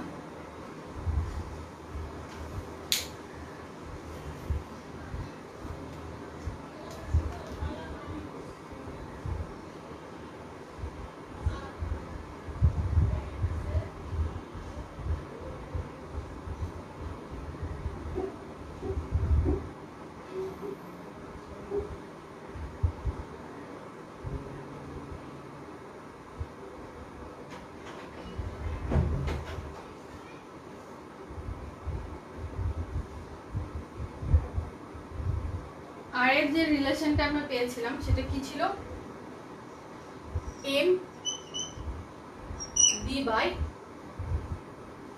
mv/qb, অর্থাৎ আর এর যে রিলেশনটা ছিল সেটা হচ্ছে mv/qb, অর্থাৎ এই যে ভেলোসিটিটার মানটা বেড়ে গেল, এই ভেলোসিটিটার মান বেড়ে যাওয়ার কারণে কি হবে, এর যে ব্যাসার্ধ আর, এই আর এর মানটা কি হয়ে যাবে, বেড়ে যাবে। অর্থাৎ ও যদি এইখানে এর এতটুকু পথ সার্কুলার পথ অতিক্রম করে, এখানে তার থেকে বেশি সার্কুলার পথ অতিক্রম করবে, ঠিক আছে। তখন এখানে বেশি সার্কুলার পথে, এখানে যদি 2b হয়, আবার এটা ইলেকট্রিক ফিল্ডের মধ্যে দিয়ে যাবে, আবার এটার এনার্জি বৃদ্ধি পাবে এবং এটার স্পিডও বৃদ্ধি পাবে। ধরো এটা 3b হয়ে গেল, এখন এখানে 3b হওয়ার কারণে কি হবে, আবার এর কি হবে, ব্যাসার্ধ বেড়ে যাবে, তখন সে আবার আরেকটু বড় সার্কেল উৎপন্ন করবে।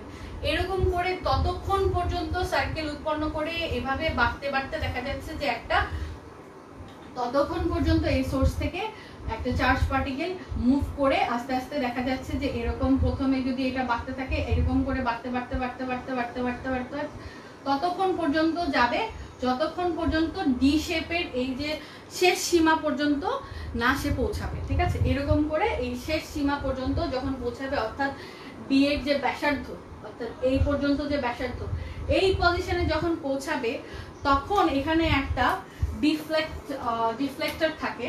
এই ডিফ্লেক্টরের কাজ হচ্ছে এই যে এখানে একটা উইন্ডোর মাধ্যমে এই যে চার্জ পার্টিকেলটা আস্তে আস্তে কি ভেলোসিটি ও ভি থেকে বাড়তে বাড়তে, যত তুমি ও সার্কুলেট করবে ততই কি ওর সার্কুলেশনের মাধ্যমে কি হবে, ওর ভি এর মানটা আস্তে আস্তে বৃদ্ধি পাবে।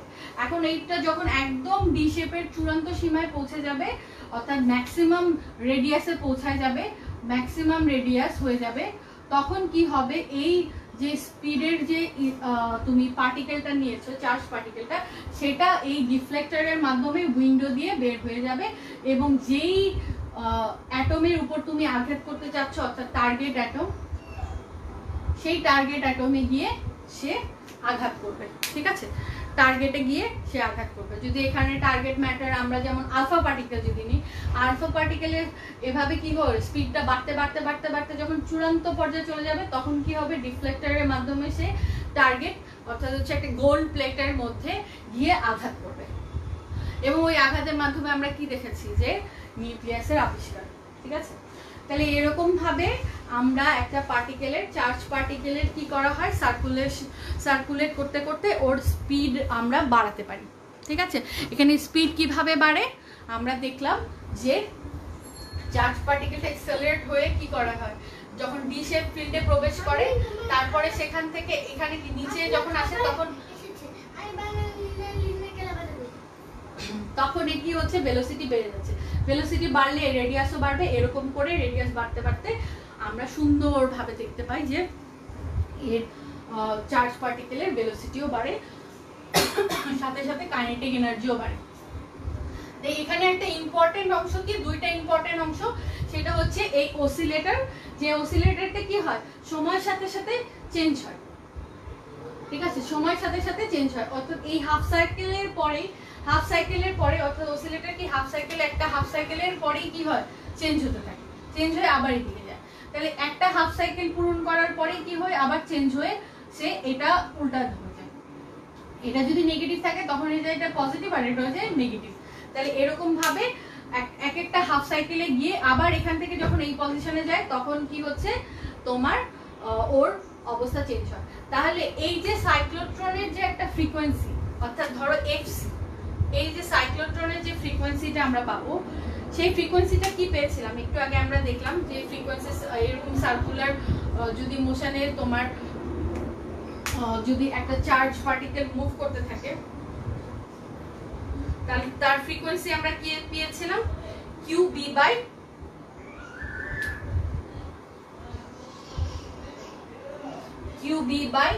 2πm। এটা যদি সাইক্লোট্রনের ফ্রিকোয়েন্সি হয়, আর অসিলেটরের যে ফ্রিকোয়েন্সি ওমেগা, সেই ওমেগা বা বলতে পারো এফ ইনফিনিটি, তাহলে এফ আলফা, এই অসিলেটরের যে ফ্রিকোয়েন্সি, সেই ফ্রিকোয়েন্সির মান কত ছিল,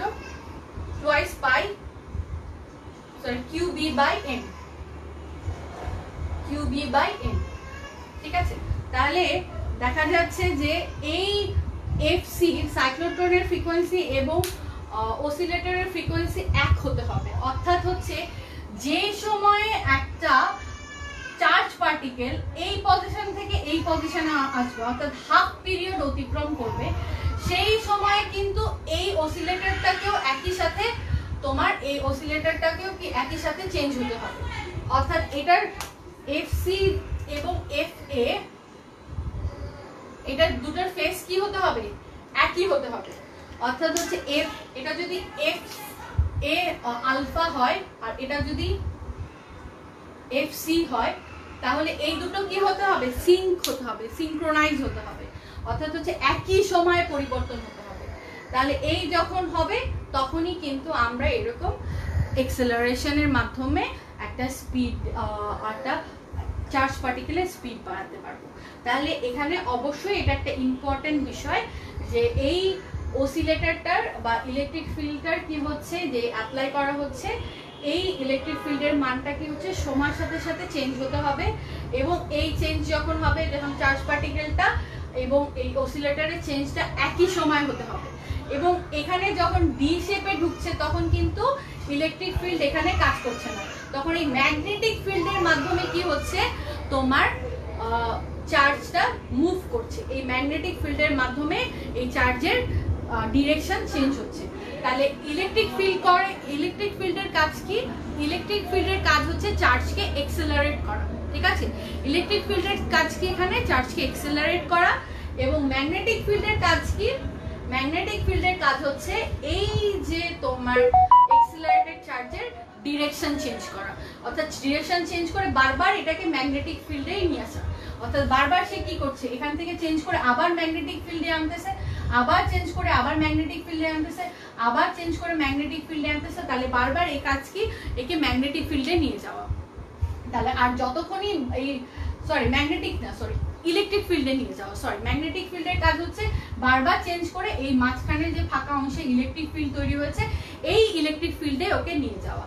তাহলে ম্যাগনেটিক ফিল্ড কি করছে, ওর ডিরেকশন চেঞ্জ করে বারবার ওকে একই জায়গায় ইলেকট্রিক ফিল্ডে নিয়ে যাচ্ছে, আর ইলেকট্রিক ফিল্ড কি করছে, ওই চার্জটাকে এক্সেলারেট করতেছে, ঠিক আছে, মাঝের অংশে এক্সেলারেট করতেছে। তাহলে এই দুটোর কার্যকারিতায় একটা আমরা সাইক্লোট্রন দেখতে পাই। এখন এখানে যদি আমরা একটু আগে দেখেছিলাম আর এর সাথে রিলেশন কি, আর এর সাথে রিলেশন হচ্ছে mv/q। তাহলে এখানে যে ফিল্ডের মান ব্যবহার করা হয় সেই ফিল্ডের মানটা থাকে কি কনস্ট্যান্ট, এই ফিল্ডের মানটা থাকে ইউনিফর্ম বা ইউনিফর্ম, অর্থাৎ সবসময় একই রকমই থাকে, পুরোটা সময় জুড়ে একই রকমই থাকে। ধরো 1 টেসলা বা 1.5 টেসলা, কারণ এখানে যদি বেশি ইউজ করা হয় তাহলে কি হবে, রেডিয়াসের মানটা বেড়ে যাবে, ঠিক আছে, এই রেডিয়াসের মানটা, এই সার্কেলের মানটা বেড়ে যাবে, তাহলে এটা তৈরি করার জন্য বেশি জায়গার প্রয়োজন হবে। তাহলে দেখা যাচ্ছে যে এই মানটা দেখা যাচ্ছে কমই থাকে এবং এটা ইউনিফর্ম থাকে, অর্থাৎ চেঞ্জ হয় না, ঠিক আছে, এটার মান চেঞ্জ হয় না। তাহলে এইভাবে আমরা সাইক্লোট্রনের মাধ্যমে একটা চার্জ পার্টিকেলকে কি করতে পারি, এক্সেলারেট করে তার স্পিডের মান চেঞ্জ করে, কাইনেটিক এনার্জির মান চেঞ্জ করে তাকে হাই কাইনেটিক এনার্জির বা হাই স্পিডের চার্জ পার্টিকেলে পরিণত করতে পারে, এবং ওটা তখন একটা টার্গেট যে অ্যাটম বা ম্যাটার সেটা থেকে আঘাত করে সেটার ফান্ডামেন্টাল প্রপার্টিজ সম্পর্কে আমরা জানতে পারি, ঠিক আছে। এখন এই সাইক্লোট্রনের কিছু ডিমেরিটস আছে, এখানে যে চার্জ পার্টিকেলটা ইউজ করা হয় সেই চার্জ পার্টিকেলগুলোকে আসলে ভারী হতে হবে, সেই চার্জ পার্টিকেলটাকে ভারী হতে হবে, ঠিক আছে। দেখো এখানে যে রিলেশনটা আমরা পেয়েছি mv/qb।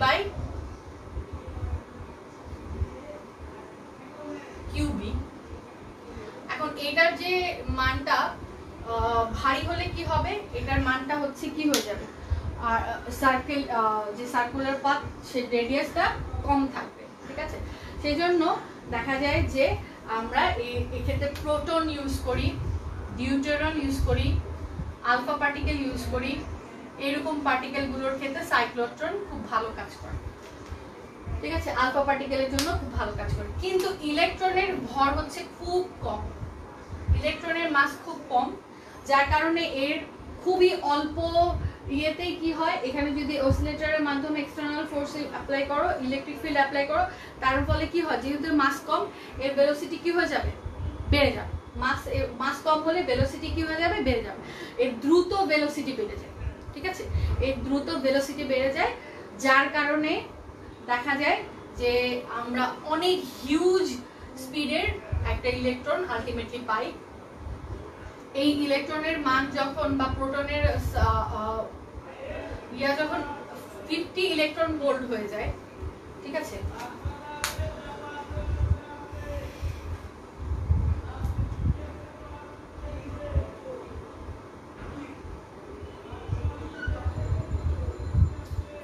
Mega electron volt, sorry 50 mega electron volt হয়ে যায়, মেগা ইলেকট্রন ভোল্ট হয়ে যায়, তখন দেখা যায় যে মেগা ইলেকট্রন ভোল্ট মানে কি, 50 মেগা ইলেকট্রন ভোল্ট মানে 50 × 10 টু দি পাওয়ার 6 ইনটু ইলেকট্রনের মান 1.6 × 10 টু দি পাওয়ার -19 ভোল্ট, ঠিক আছে। আচ্ছা, তাহলে এখান থেকে দেখা যাচ্ছে যে এটার যদি স্পিড তুমি বের করো, স্পিড দেখা যায় যে বের করলে এটা মোটামুটি কম্পেয়ার দেখা যায় যে 50 ইলেকট্রন ভোল্টকে তোমরা যদি সি এর মানে চেঞ্জ করো, দেখা যায় যে এর ভেলোসিটির মানটা লাইট ভেলোসিটি অর্থাৎ 2.99 এর কম্পেয়ারে চলে আসে, into 10 to the power 8 metre per second, এর কম্পেয়ারে চলে আসে। 50 ইলেকট্রন মেগা ইলেকট্রন ভোল্টকে তোমরা যদি স্পিডে পরিণত করলে দেখা যাবে যে এটার মান তোমার ইয়াতে চলে আসবে, দেখা যাবে যে আলোর সাথে কম্পেয়ার করা যাবে। এখন আলোর সাথে যদি কোনো স্পিডকে কম্পেয়ার করা যায় তখন কিন্তু সেটা আর নর্মাল থাকবে না, সেটা কিন্তু রিলেটিভিটির স্টেটে চলে যাবে, অর্থাৎ আইনস্টাইনের রিলেটিভিটি স্টেটে চলে যাবে। যখন কোনো একটা পার্টিকেলের চার্জ পার্টিকেলের ভেলোসিটি আলোর ভেলোসিটির সাথে কম্পেয়ার করা হয়, তখন এই পর্যায়ে চলে যায়, তখন সেটা কি হয়ে যায়, তোমার সেটা আর নর্মালি আমরা সেটা ধরে নিতে পারি না, সেটা রিলেটিভিস্টিক এরিয়াতে চলে যায়, অর্থাৎ রিলেটিভিটির এরিয়াতে চলে যায়। এখন রিলেটিভিটির এরিয়াতে এটার শর্তটা কি, আগেই বললাম, কিন্তু শর্তটা কি হচ্ছে, যদি চার্জ পার্টিকেলের স্পিডটা কি হয়, এরকম করে বাড়াতে বাড়াতে বাড়াতে বাড়াতে যদি তুমি এমন পর্যায়ে চলে যাও যেটা কিনা আলোর স্পিডের সাথে কম্পারেবল, অর্থাৎ আলোর স্পিডের সাথে ওকে গণনা করা যায়, ওর তুলনা করা যায়, তখন দেখা যায় যে ও আর নর্মালি কে আমরা মাসটা যে কনস্ট্যান্ট থাকবে সেটা আমরা চিন্তা করতে পারি না, কারণ রিলেটিভিটির প্রথম শর্ত হচ্ছে কি, স্পিড হবে কি আলোর পর্যায়ে, তখন সেটার রিলেটিভিস্টিক পর্যায়ে চলে যায়, তখন যে মাসটা আমরা পাই m = m0 1 - v²/c², এই যে ভেলোসিটি, চার্জ পার্টিকেলের ভেলোসিটি, এটা যখন সি এর সাথে কম্পেয়ার করা হবে, তাহলে দেখা যায় যে এই পর্যায়ে মাসটা কি হচ্ছে, আর একই রকম থাকছে না, এই মাসটা কিন্তু চেঞ্জ হয়ে যাচ্ছে। তখন এই মাসের পরিমাণ বেড়ে গেলে কি হবে, এই মাসের পরিমাণ বেড়ে গেলে কি হবে, রেডিয়াসটাকে অনেক বড় নিতে হবে। তাহলে এত বড় রেডিয়াসে দেখা যাচ্ছে যে তখন মাসের আমরা যদি দেখি যে ফ্রিকোয়েন্সি কস্ট কি পেলাম একটু আগে, আমরা এতবার এই ইকুয়েশন গুলো কাজে লাগছে, আমি বারবার মুছে ফেলতেছি, সেজন্য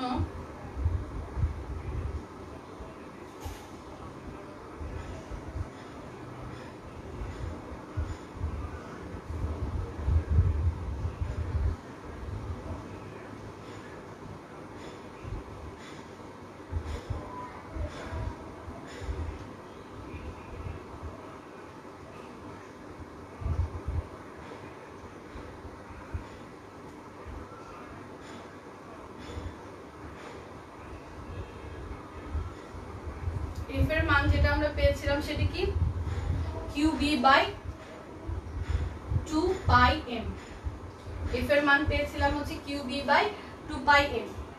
এখন যদি m এর মান যদি বড় হয়ে যায় তাহলে f এর মান কি হয়ে যাবে, আমরা যে fc সাইক্লোট্রনের ফ্রিকোয়েন্সি পেয়েছিলাম fc, সেই fc এর মান কি হয়ে যাবে, m এর মান বেড়ে গেলে কি হয়ে যাবে, কমে যাবে, f এর মানটা কমে যাবে, অর্থাৎ হচ্ছে অসিলেটরের ফ্রিকোয়েন্সি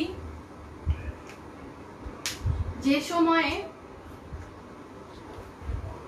যে সময় এখানে পৌঁছাবে সাইক্লোট্রনের ফ্রিকোয়েন্সি কিন্তু একই সময় আমাদের কি বলেছে ওইখানে পৌঁছাতে হবে, কিন্তু দেখা যাচ্ছে যে ও একই সময় এখানে পৌঁছাচ্ছে না, ঠিক আছে, তারপরে গিয়ে পৌঁছাচ্ছে। অর্থাৎ এখানে একটা কি ফেজ ডিফারেন্স দেখা যাচ্ছে, যে পজিশনে ওকে এখানে পৌঁছানোর কথা সেই পজিশনের থেকে পরে পৌঁছাচ্ছে। অর্থাৎ হচ্ছে এখানে একটা কি হচ্ছে ফ্রিকোয়েন্সিটা বেড়ে যাচ্ছে, টাইম ডিফারেন্সটা বেড়ে যাচ্ছে। তাহলে দেখা যাচ্ছে যে এইটা আর একই ফেসে থাকতেছে না, কিন্তু এটা তাহলে ওই যন্ত্রটা একটা ডিমেরিটস, তখন কিন্তু এই যন্ত্রটা আর কাজ করবে না, ঠিক আছে। তার মানে তখন এই যন্ত্রটা আর কাজ করবে না, এটা হচ্ছে এই সাইক্লোট্রনের একটা ডিমেরিটস। যখন 50 মেগা ইলেকট্রন ভোল্টের প্রোটন পর্যায়ে চলে যায়, একটা প্রোটনের এক্সেলারেশন মানে সরি একটা প্রোটনের এনার্জি 50 মেগা ইলেকট্রন ভোল্টে পৌঁছায় যায়, তখন সেটা আলোর ভেলোসিটিটা আলোর পর্যায়ে চলে যায়। তখন দেখা যায় যে ফ্রিকোয়েন্সিটা যে ভরটা একই রকম থাকে না, ফ্রিকোয়েন্সিটা চেঞ্জ হয়ে যায়।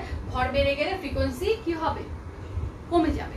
তার ফলে কি হবে যে সাইক্লোট্রনের যখন ফ্রিকোয়েন্সি এখানে পৌঁছাবে মানে সাইকেল যখন এখানে পৌঁছাবে তোমার তার ততক্ষণ পর্যন্ত দেখা যাবে যে এফসি অর্থাৎ হচ্ছে সাইক্লোট্রনের যে অসিলেটরের ফ্রিকোয়েন্সি যখন এখানে পৌঁছাবে, এই যে ব্ল্যাকটা দিয়ে আমি অসিলেটরের ফ্রিকোয়েন্সি বুঝে দিয়েছি, তাহলে এখানে যখন পৌঁছাবে তখন সাইক্লোট্রনের ফ্রিকোয়েন্সি কিন্তু ওই জায়গায় পৌঁছায় নাই, কিছুক্ষণ পরে পৌঁছাবে, কারণ এটা কমে গেছে।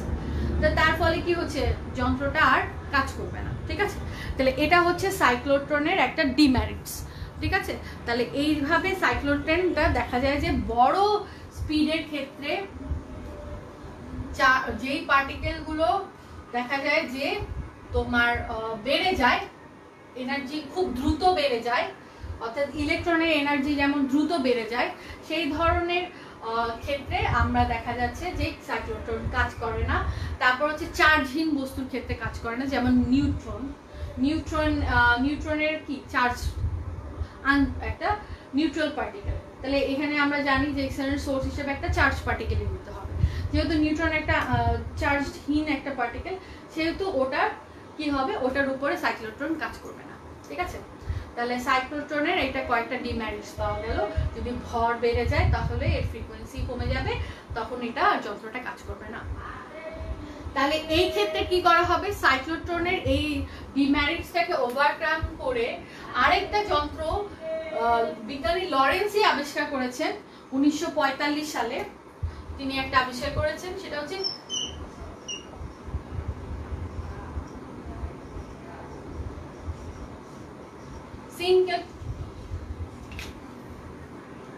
সিঙ্কোট্রন, ঠিক আছে। তিনি আবিষ্কার করলেন হচ্ছে সিঙ্কোট্রন। এইখানে একটু স্পেলিংটা ভুল হয়েছে, সিঙ্কোট্রন স্পেলিংটা একটু ভুল হয়ে গেছে,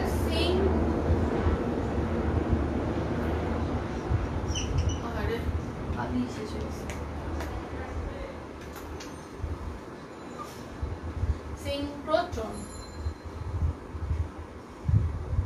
ঠিক আছে, সিঙ্ক্রোট্রন, ঠিক আছে। সিঙ্ক্রোট্রন যন্ত্র আবিষ্কার করলেন।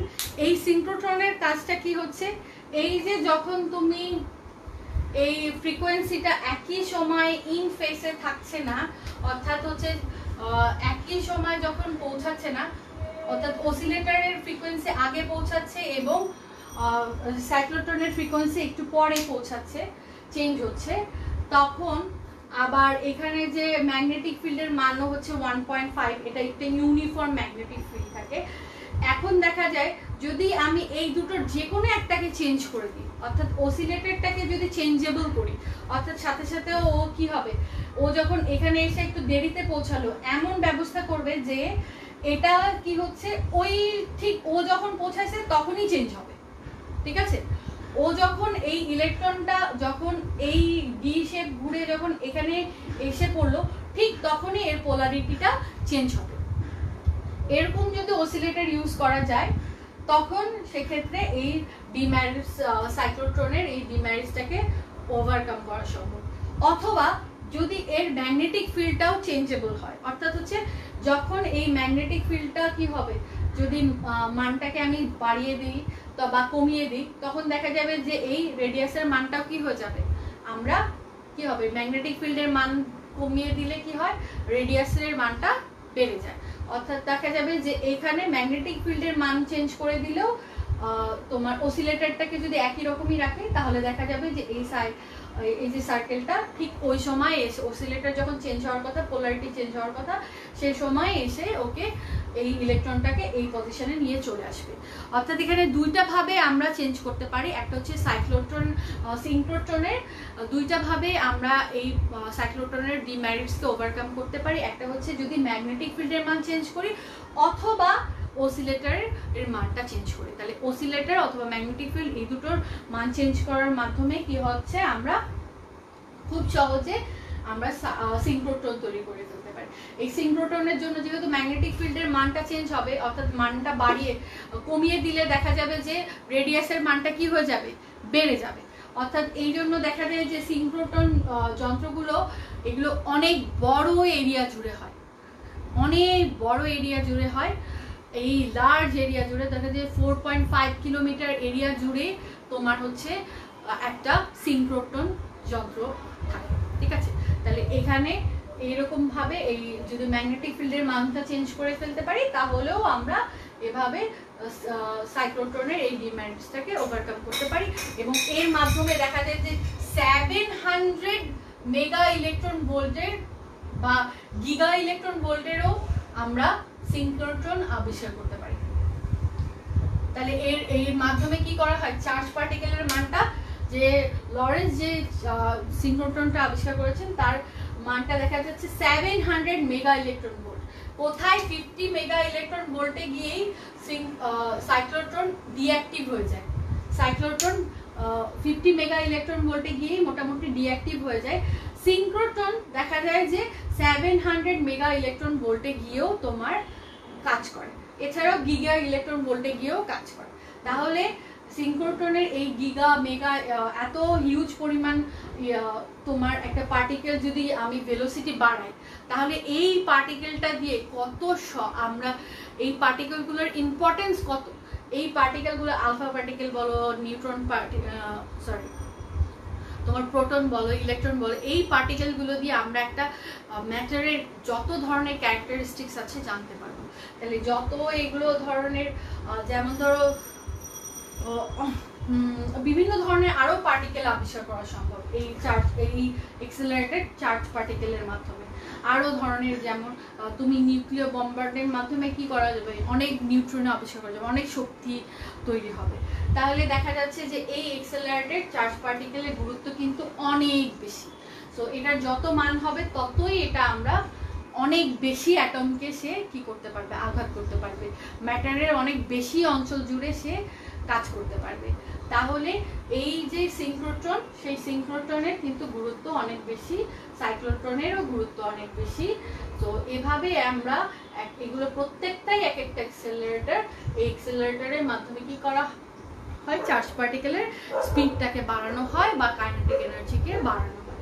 তাহলে আমরা আজকে বেশ কয়েকটা জিনিস এটার সাথে রিলেটেড দেখলাম। সেটা হচ্ছে কি, প্রথমে দেখলাম হচ্ছে ডিসকভারি অফ ইলেকট্রন, তারপরে টপিকটা ছিল কি circulating charge in a magnetic field, and then এইখানে ওইগুলোর কনসেপ্টটাকে কাজে লাগিয়ে একটা সিনক্রোট্রন এবং সাইক্লোট্রন প্রথমে দেখলাম, এবং সাইক্লোট্রন যেখানে ব্যর্থ হয়ে গেছে, যেখানে স্টপ ডিভাইসটা অকার্যকর হয়ে গেছে, সেখান থেকে কিভাবে সিনক্রোট্রন আসলো সেই জিনিসটা আমরা দেখলাম। এবং সিনক্রোট্রন কিভাবে কাজ করে, অসিলেটরটাকে যদি আমি চেঞ্জেবল অসিলেটর ইউজ করি অথবা চেঞ্জেবল ম্যাগনেটিক ফিল্ড ইউজ করি, তার মাধ্যমে আমরা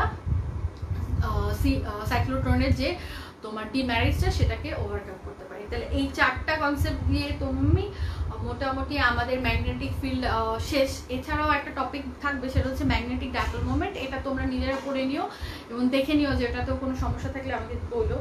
তো তাহলে আমরা সেটা নেক্সট ক্লাসে হয়তো ইয়ে করবো। নেক্সট ক্লাসে আশা করি আমরা নতুন একটা টপিক চ্যাপ্টারে চলে যাবো, ঠিক আছে। তো সবাইকে ধন্যবাদ। এবং আজকে যে টপিকটা পড়ালাম সেটা খুবই ইন্টারেস্টিং একটা টপিক, ঠিক আছে।